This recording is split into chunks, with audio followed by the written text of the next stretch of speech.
Attention, your paradigm is about to shift at the intersection of fact and reason. You're entering Kingston Country. I'm Dan Kingston, and you're listening to the Dan Kingston Podcast. During a time of unparalleled hardship, the San Diego police sheriff has come out and said that he's going to lock you up for 6 months and fine you $1,000 for going outside and getting some fresh air by the beach. And the question is, have we become China in our response to the coronavirus at this point, when you have on Twitter the sheriff, county sheriff of San Diego police coming out there saying that they're going to put you in jail for 6 months because you needed to get some fresh air because maybe you're going a little stir crazy. I don't think that you can be blamed for that. Most people, I would say 99% of people, at least where I'm from, are trying to do the right thing. They're trying to stay in to the best of their ability to save lives. And they're treating this as it should be treated, as a voluntary shelter in place, because there's no martial law. The president has not come down and done an official national lockdown. This is a local order, some counties, some states. It's state by state, county by county. And if you're in a shelter in place, I would say comply. I would, because it's a serious threat what's going on. But the local officials have got it come into their heads, at least the ones in San Diego, really let it get to their heads with their power, saying that locking up people, throwing them in jail. One guy was on a paddle boat by himself in the middle of the ocean.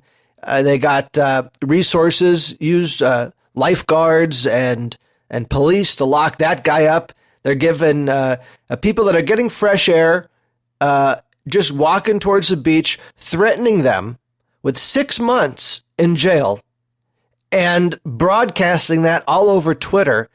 And they don't think they're going to have a problem, a reaction to that. You should see the response, because by and large, again, most people are respecting the shelter in place, abiding by the social distancing guidelines, listening to their commander-in-chief. But now you have Gavin Newsom violating the U.S. Constitution, locking people up over an unconstitutional shelter in place. And I believe Gavin Newsom should be recalled. Any governor that's allowing people to be threatened with significant jail time for minor infractions, that's completely unconstitutional in so many ways. And not just that, you could argue it's in flagrant violation of the Constitution. It's not even a close one. It's designed in a way that's hostile to our Constitution, and by carrying out would be unconstitutional. And I don't mean to just say Constitution, Constitution, Constitution, except in this case, yeah, it really comes down to that. Now, it brings you to this question, which is an uncomfortable question. Maybe you're not going to like it. It's problematic. Do police have our best interests right now? Is police culture in line with American values? Are police trained in the Constitution? Do they know that they're swore an oath to protect the Constitution? We all need to. I believe it's basically the law of the land, is it not? Or is it just something you put on the mantelpiece as a decoration? No, it's still the law of the land. Why are police so willing to go along with these unconstitutional orders to lock people up for 6 months for getting some fresh air? So I ask again, is police culture in line with American values? Or do we need to take a close look at that? So right now, people are really struggling, right? Mental sanity, economic health, physical health, and in addition to whatever else, people are going through. This is on top of all of that. You don't need to be putting out threats over there for $1,000 and 6 months. It's not right. It's un-American. And I woke up grumpy when I saw that this was happening. And, should I share the information on the mayor of San Diego and give you the phone number? Because I called him. I gave him a piece of my mind. I told him what I'm telling you right now. People, by and large, are obeying. And the quickest way, you could say, to get people to actually start disregarding this order and to demonstrate civil disobedience is to tell them that this isn't, you're not asking anymore. You're telling them, stay indoors or else. Or else what? What's next? If 6 months doesn't do it, are you going to start shooting us like they did over there in China? It's un-American to threaten jail time for getting fresh air. Now, I understand if they need to, write a ticket or something like that. Most police tickets, you're talking about something very minor. I wouldn't go on the airwaves screaming about it, and then you wouldn't have civil disobedience, right? But if you're going to take draconian measures, you're going to get a draconian response. And that's what they're getting from me right now. And I think they're going to get that from you. I would encourage you to call the mayor's office in San Diego. You can find it. The numbers are out there. I had it in front of me, but I misplaced it, or else I'd give it to you. But just type in Mayor of San Diego and give them a piece of your mind. I surely did. And you have to listen to a horrible voicemail that is read to you in English and Spanish, which doesn't make any sense. You should just be able to click 2 for Spanish or 1 for English. I don't understand why I have to listen to the whole damn in like 5 minutes of voicemail recording in order just to leave a message. So he doesn't want to hear from you. So what does that mean? You should give him a call. And who else? Add Gavin Newsom. Give him a call because he's a bum. And I called him. I called Gavin Newsom. You can give him a call, leave a voicemail. Actually, he's like an assistant will pick up and deliver the message to him for you. So let Gavin Newsom give him a piece of your mind, about this. Because if it doesn't stop first in California, it's going to come to you. Make no mistake about it.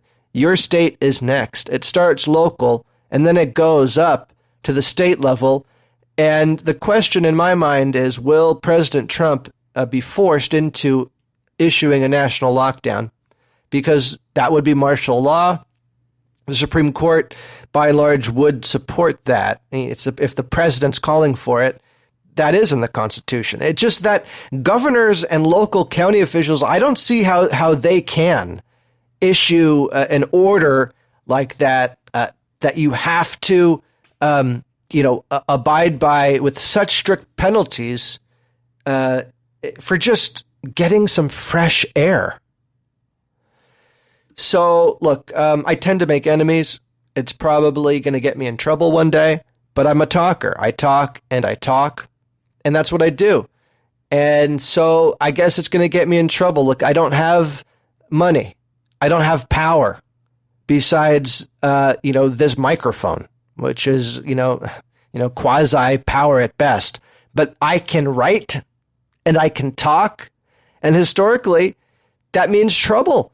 If you got a population of people with not much money, not much power, but they can express themselves, they can talk, and they're angry, that's not good.